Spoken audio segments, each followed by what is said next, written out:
Okay, so welcome, Dr. Thakur. It's a truly an honor for me to have you on my blog. And let me introduce you to the viewers here. So Dr. Naveen Thakur is the Executive Director, International Pediatrics Association, and he's a Secretary of Child Health Foundation. Dr. Thakur is a well-known pediatrician of Gandhidham, is the director of Deep Children Hospital and Research Center, which is located in Gujarat, India. He is the executive director of International Pediatric Association and secretary of Child Health Foundation. He's an adjunct professor of pediatrics at the Pramukh Swami Medical College in Gujarat. Dr. Thakur is also currently a member of pneumococcal expert group of Ministry of Health and Family Welfare, Government of India, and Indian Expert Advisory Group on Measles and Rubella. He is leading the IPA Vaccine Trust Project. He was a past president of Asia Pacific Pediatric Association for the year 2016 to 18, and the national president of Indian Academy of Pediatrics in 2007. He has served as a CSO representative on Gavi board for 4 years and is listed among the top influencers for the fight against polio released by UNICEF on World Polio Day 2017. Welcome, Dr. Thakur. It's a pleasure to have you on the vlog. Dr. Thakur, particularly since we are in a very difficult time right now with the pandemic, I wanted to ask you, how is your area doing? How do you feel India is doing? It's a difficult time, and overall, India and Southeast Asia is, if we compare with US and other countries, in terms of mortality, deaths and the overwhelming of the system. So we are still doing good, but definitely, when we had lockdown and cases were low, and now we test more. We almost now India is testing almost 1 million tests daily, which is Right. people were saying. So we have prepared ourselves better in terms of say health, making available everything. From PPE to mask to say medicines, making arrangement for the beds. So whatever lockdown period was well utilized to prepare everyone, even the community for mentally preparing them for a. So still we are doing good. Definitely, if you see number of cases, and if you test more, you are going to get more. But still, Right. the mortality in if you see in the size of the country, it is still less. Every life is precious, and we should not lose any life. But still, it is good. But it's a really uncertain time. Now, Right. the COVID has moved from big cities to the say small towns and small cities, and uh, still rural area are still getting affected. But definitely, it's an active transmission is going on, and we have to see how it goes further. So it's a Right. difficult time for everyone across the globe. What are you seeing from the IPA standpoint, as well as from child health policy standpoint, in terms of managing through this time for healthcare workers, particularly? Yeah, so healthcare workers are definitely, are always first to be affected, and they are doing an excellent job, and I'm happy that everyone has recognized that, that they are the truly Corona warriors. And but if you ask me as a healthcare professional myself, it is too much of stress, and even we are not directly managing the Corona cases, in intensive care or that, but still it is too much of stress on healthcare workers. And we had a tough time initially when PPE kits were not available, N95 masks are not available still, and that any healthcare professional, any doctor will never sigh to treat a patient when the patient is in need. Yes. So they have done everything against all the odds, and they really it is recognized, but it is still people have to see what are the the life of the doctors and healthcare professionals, healthcare workers, other health supporting staff, how much agony they have gone.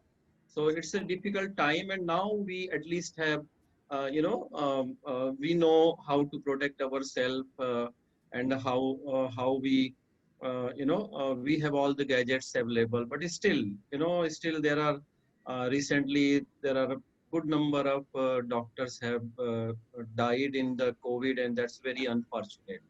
And so it's a tough time for healthcare professional as a whole, but I think we have as a community, international community, we have stood firm, and we have done our job.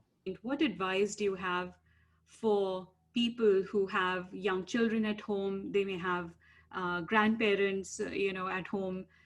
What advice would you have for people which would be practical for them at this point in time, given where we are without the vaccine, without, much intervention from a preventive standpoint? What can they do practically?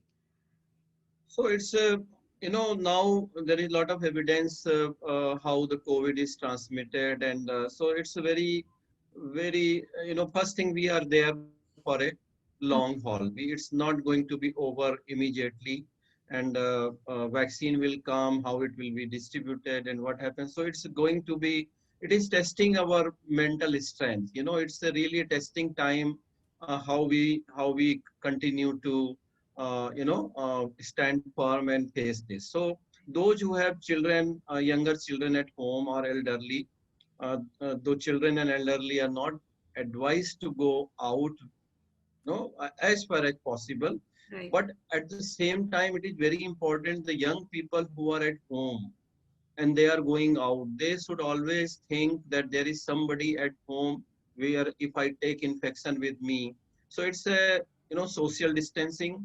Mm-hmm. 6 feet is good enough, not less, not more. Yeah. Mask is now, it's very well recognized that mask is important, Mm-hmm. and social distancing. It's all depend on the how close you come to an infected person, because many of them will be asymptomatic, and how long you are in contact. So Mm-hmm. it's the both. You are near to a person, and if you stay for a long time, so they should, younger people should all think that they have to avoid infection, so they don't carry it home, and take all the precautions. So still the gold standard remains the mask and keeping a distance.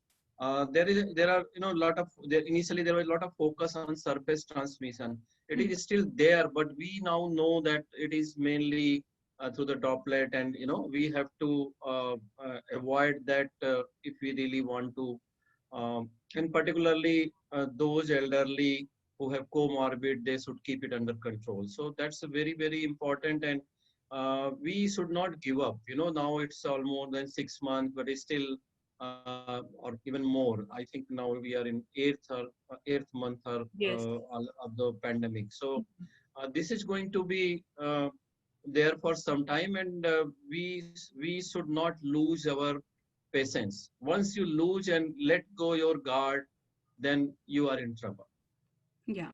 And Dr. Santosh Shukla, he's from the Madhya Pradesh. He has very well summarized it as a SMS. Okay. SMS. SMS, yeah. Yeah. So sanitizer, mask, and social distance. No, and Sanitizer, mask, and social distancing, SMS. Good thing to yes, remember. Yes. yes, very easy to remember. You if you want to prevent COVID, follow SMS. Excellent. Excellent advice.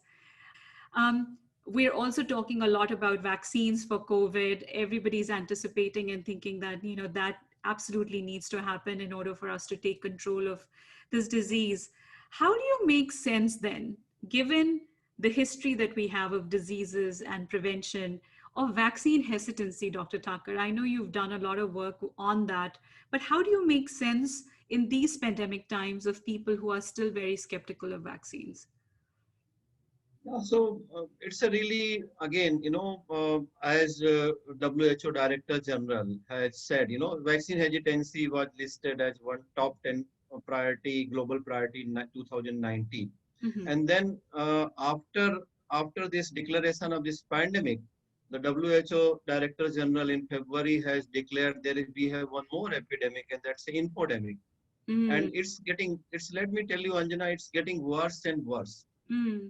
It's getting very complicated, and now there is a very disturbing trend that this vaccine hesitant or anti-vax people are joining hands with others and trying to exploit the situation, Hmm. and they are practically becoming anti-science, and now it's a really very worrisome trend, and this has really not only will affect how COVID vaccine will be accepted, but also it has may have impact on the overall immunization program. Right. So recently, WHO has launched a new discipline, infodemiology, and they had a conference on infodemiology, and lot of material is available on WHO website. And I was fortunate to be one of the 110 experts they have invited for this conference for closed group discussion. So we are working on this, and it's a really very tough time, and I think misinformation is doing Hmm. doing more damage than COVID itself. Right. You have seen people getting sick because of consuming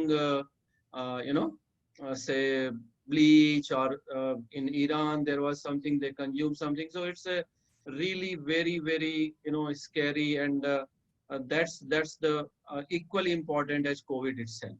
Yeah. So the infodemic that you're talking about is all the misinformation which is out there, that are sort of not scientifically based. They're anti-science, and a lot of Yes. times the science gets somehow lost in translation. So social media, while doing a lot of good, has also created this infodemic. Yes, and so it's not only the fake news, it's both in misinformation and disinformation. Ah, okay. Where you misinformation is just not correct information, but disinformation is targeted to do damage. Okay. So this is deliberately making up Yes, stuff, yes, right? conspiracy theories, and everything. It's a really, you must be hearing a lot of conspiracy theories that this is to depopulate the certain communities or Yeah. certain parts of the world. So it's a really, and we have to be very careful. The most problem, common mistake what we do, we are in hurry to forward a message which we receive. We never even read it, and we want to be first to circulate, and that's how we unknowingly we become multiplier of the misinformation. Hmm. So the first Especially thing we have, WhatsApps. WhatsApps are yes, so easy to forward. yeah, and it's not easy to monitor. The research methods are not, it's an encrypted platform, so it's not easy to monitor. So we have, UN has launched a campaign. We are doing a lot of work on this, that verify before you Hmm. share, Yeah. confirm before you share. Mhm. So we all of us should do first one thing, that when we receive a message, we should ask, I'm also Rotarian, so we have a four-way test. Mhm. So is it, so you ask yourself question, whether this is something important which I should share, whether Mhm. this is Mhm. authentic, Yeah. whether this will do any good Mhm. or it will do any harm. Okay. And you should ask this, and many of the websites and many of the platform has started, are you sure you want to forward, are you want to share? So Mhm. that will stop this. And as we had a talk in infodemiology conference, that nowadays we know that drinking and driving is considered as a very, say, not a good thing socially. Yes. It's shameful. So gradually people should be same. They should be, oh, he has forwarded this without confirming. And the common phrase is it true?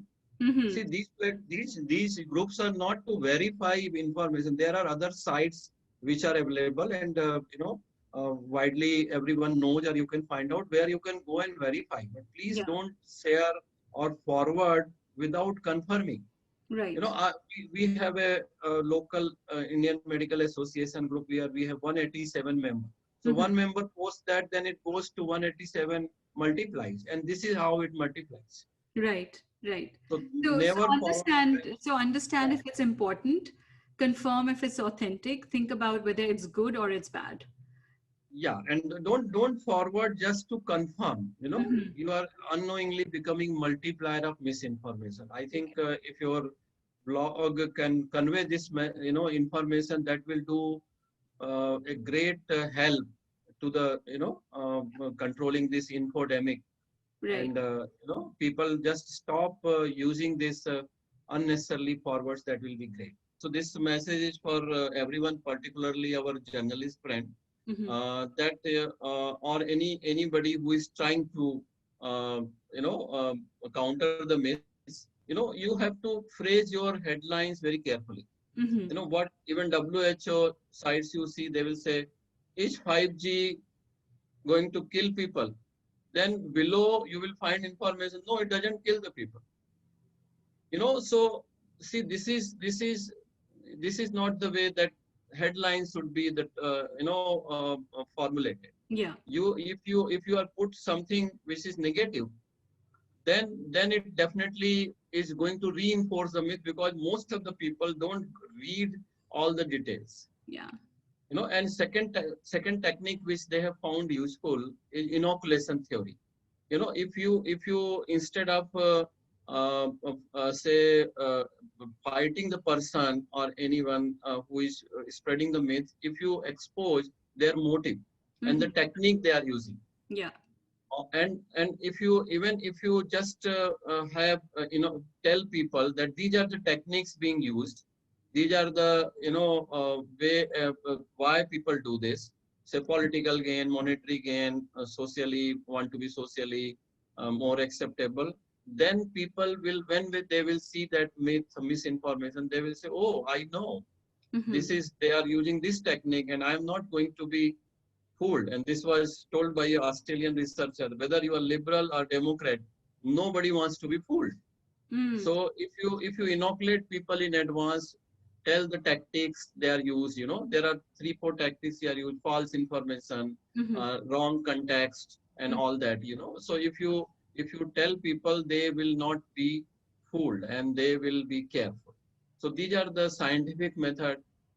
Not don't make a headline which will reinforce the myth. Debunking not works. Now they call it is pre-bunking. Tell people, Debunking. Yeah. yes, it's a social vaccine for the misinformation. Mm. So you pre-bunk, you give vaccine, tell people, and then people will know that these are the methods, and this, so they will accept it. But never ever phrase a title of start with a myth. Right. Right.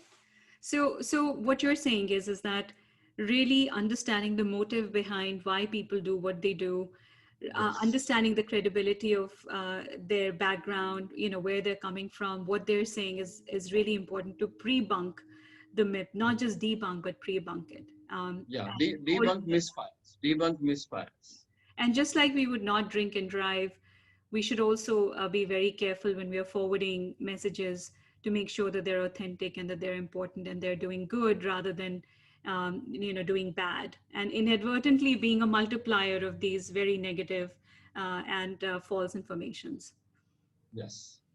Okay, so changing gears a little bit, Dr. Thakur, I have always wanted to know, how you became a doctor. What was your journey? We all see the successful Dr. Thakur, but I know that there's a lot of probably hard work and dedication behind what you've done. So can I take you back to what made you decide to become a doctor and why a pediatrician? Yeah. So that's a very good question. when I was born in a business family, middle class business family, we had our family business, Mm-hmm. and but from very childhood, I always wanted to do something, you know, very big, and which is useful for the humanity, Mm-hmm. for the whole, so I was very happy with, I was looking after, helping my father in his business. Mm-hmm. And let me tell you, whatever money that time I have in my pocket, I never had in after I left my business. So I never came to medical or this field for money. Mm-hmm. So I thought, I got selected. My father said, no, if you go, you are the only uh, more educated, and who will do my accounts. So Mm-hmm. I will not allow you. So my bhabhi, my sister-in-law, my brother's wives, Mm-hmm. and my neighbor, they said, he got selected. Why you are not sending? People spend a lot of money. Mm-hmm. So I went to medical college, and by this dream only that I will serve the humanity. And uh, then you have a medical, say, all those years, and you have to just go and Yeah. complete it. And then I got married, and then I had to start practice, but it was always in back of my mind that this is not the life which I am born. i Mm-hmm. I am born to do something, and then my wife was very supportive. Family was very supportive. And then we had a polio outbreak in my city, and I was involved, and I got involved more and more at the even at that even I lost my lot of my practice, and got so much involved. I was away Mm-hmm.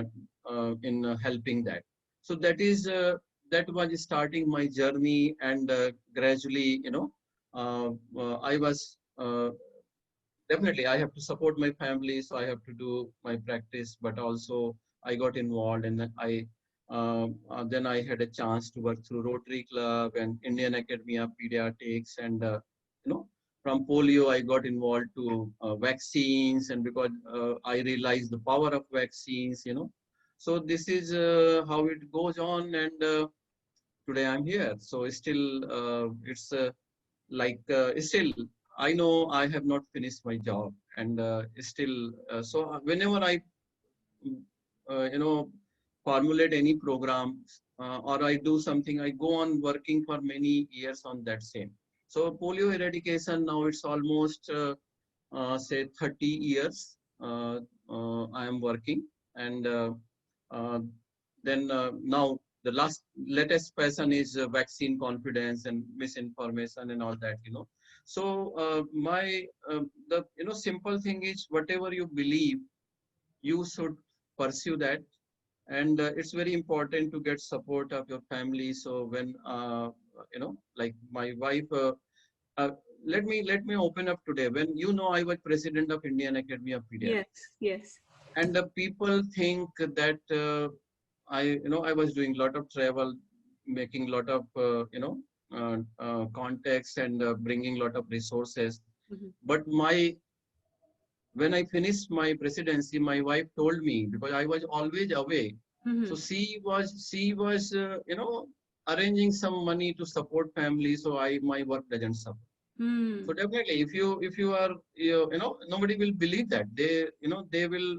I have never told that anybody. That these are the facts. So when you work, you lose something.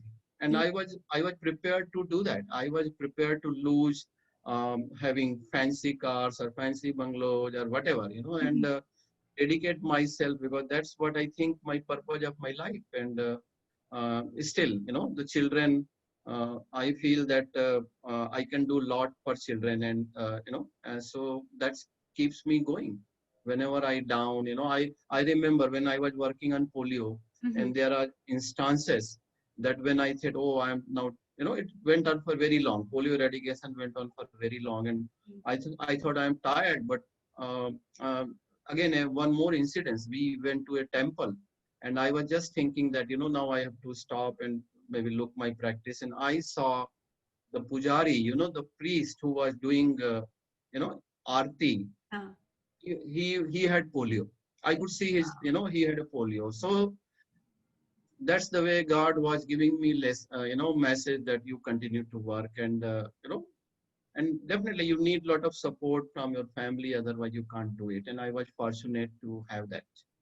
What you are highlighting are the sacrifices that a lot of doctors and a lot of actually public health officials make when they are going across the world talking about things, making sure that the science is highlighted and that Yes. things are actually put into perspective, the right perspective. You Following have through on polio is it's really one of those things. I mean, polio eradication was a dream which nobody knew if we were ever going to achieve it, but that's the kind of dedication I feel that you and many of the volunteers that do this bring. Yeah, so you have to choose in your life what you really want. You cannot have everything in your life. Yeah. If you really want to chase your passion and really want to contribute, then you should be very ready to have not I'm happy that I was telling my daughter-in-law today that we have we eat 2 times, 3 times, and we have enough. So what else do we need? Mm. Too much money also is not good. So it's perfectly. And what is better than that? You have your children are grown up. They are doing very well. And uh, uh, you can pursue your follow your passion. That what do you want from more from the life? Yeah. Yeah. Dr. Thakur, what and who has inspired you to be like this? Who are some of the if you look at your life and you say, such and such was an inspiration, are there any inspirations that you drew from in life? I cannot pinpoint, but I think it's a really what my earlier time, my father and mother, I learned from my father that you speak whatever is truth, and whatever you have to don't try to hide anything and speak your mind. And that's what Mhm. even I am doing today. Yeah. So my mother was a humble housewife, and she was very keen to support my education. And so and maybe what I saw in my teachers in medical college, and before that, in society, that you have to, as I said, I wanted to do something big for the everyone. And latter part, I think it's my wife is my, I can say, my hero. Or she stood very firm every time, and still she, when my mother was alive, she was source of inspiration, and plus strength. The Mhm. more of say I say strength. But once she died, I think I derive my strength whenever I feel anything. I look to her, and she is so supportive. Mhm. And it's not only one person, but it mostly from family. And what you I don't know from where the exact inspiration came, but this was from very clear, from very in my mind, that I want to do what we call sarvajan hita, and Yeah. do something really for the humanity. Yeah. What advice do you have for young people having babies at this point when they're both maybe working and don't have family support at home? I think it's a very challenging time for a lot of people. Yes, so as I said, Anjana, we have to persist. We are there for a long haul. And uh, see, I'm working from home, or in between I go to hospital, but it's a really you have to gather your mental strength, and whatever gives you strength. Like what I did, I joined a yoga instructor course for 2 months, 5 hours a day, Yeah. and which gave me a lot of strength. both physically and mentally. So pursue, and whatever your dreams, and whatever your passion which you have, you were not able to do. And Mhm. I was not the only person. We had 66 people who could only do because there was lockdown. So it was So almost an opportunity to pursue something that you otherwise would not have done because you would have been traveling or doing other things. yes, yes, Yeah.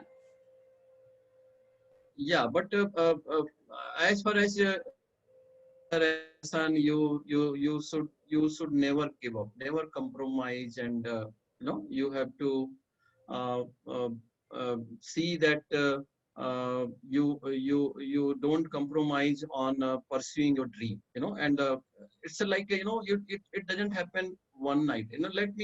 You mentioned in my bio about uh, uh, top influencer of polio eradication. Yeah. Let me tell you that it took me, I always tell jokingly that it took 18 years.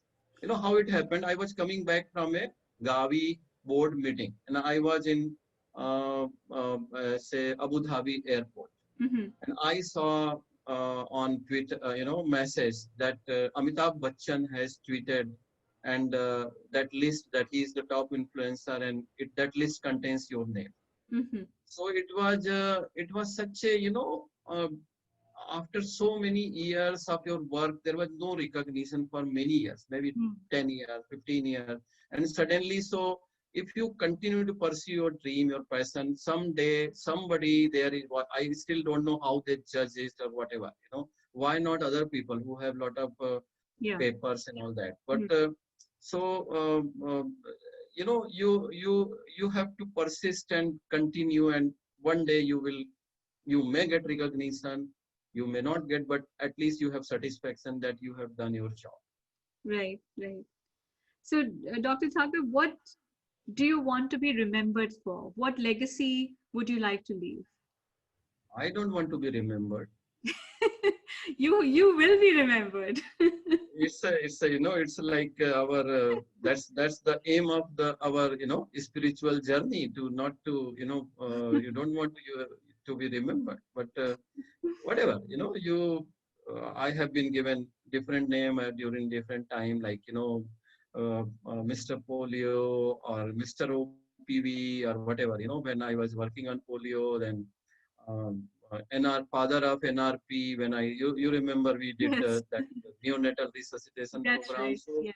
and that was a revolution in India. But we brought the basic newborn research. So I don't want to be particularly remembered for anything. Um, uh, and otherwise I'm not. I'm failing in my spiritual journey. Talk No a little bit expectation. more about that because people might be thinking, well, he has done so many things that will be remembered for a very long time. At least the contribution and the difference that it has made to the world and to the communities. So, talk a little bit about the spiritual journey and what that actually means.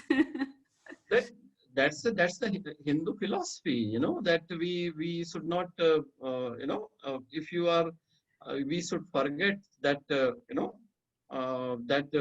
we are this body or name, and it's you so it's like you should not have any attachment.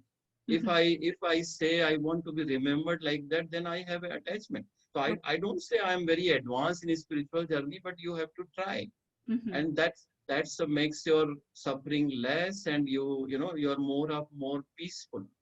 Yeah. It's not a easy thing, but you have to continue your journey. It's Mhm. not a very easy thing. It's easy to say, but not so, because but you have to continue in whatever, how far you can reach.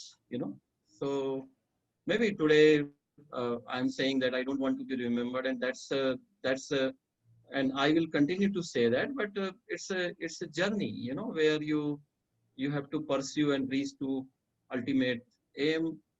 Well and good. Um, Dr. Thakur, again, changing gears back to the pandemic, Yeah. what lessons do you think we've learned? How could we have been better prepared for the pandemic? Look, I was in flu planning for a very long time, preparing for a flu pandemic, but the proportion and the size of and magnitude of what societies are going through across the world are certainly teaching us lessons. What are some of the things that come to your mind in what we could do differently for the future? I think it's first thing is that whether we could have done better. Mm-hmm. I really doubt that. The world was preparing for, I know the health security was top on agenda and a lot of work was being done. Mm-hmm. Some of my good friends were involved in that, and could have done better, but nobody has expected this. And sure, there are definite lessons from pandemic, and I think in future we will be better prepared. We will better deal with this. And so for India, we have lesson that you have to invest more in health, more in public health, and not for only India but for everyone. Mm-hmm. And how you uh, say prepare your response. Like we have seen this time, the all the politicians and bureaucrats are leading, and the scientific people are left behind. But uh, so there will be definitely good lessons, and and we will be better prepared for the next one. There is no doubt about it. We Yeah. have to invest more in health. People have seen that how they can manage without so many things, Mm-hmm. how quickly they adopted to this new normal of digital environment. So this is, I remember, I have not gone into those details, but I remember we had an earthquake in Kutch, Gujarat in Mm-hmm. 2001. And personally, I was sufferer and my whole building was destroyed. I don't think I have discussed any time with you. Yeah. And I went to my Guruji, Pramukh Swami Maharaj, from BAPS, and what he said, I said, it is totally destroyed. It will never, Kutch will never be same. Mm-hmm. He predicted, immediately said there will be, what we say, soon se surgeon hoga. Matlab Mm-hmm. from zero it will be Mm-hmm. again, it Yeah. will come to normal. And now you see there is nobody even remembers that Mm-hmm. there was an earthquake or that. So world definitely will be a better place. Better we have understood the importance of family relation, better health. So it will be definitely lot of learning, and that will be applied. And I'm very optimistic that we will overcome this pandemic, and we will emerge strong. Mm-hmm. Yeah, no, I thank you for that very positive note. Dr. Thakur, thank you so much for this conversation. Really, really enjoyed it. And I've known you for a long time, but even I didn't know many of the stories that you told today. So thank you very much. I really appreciate it.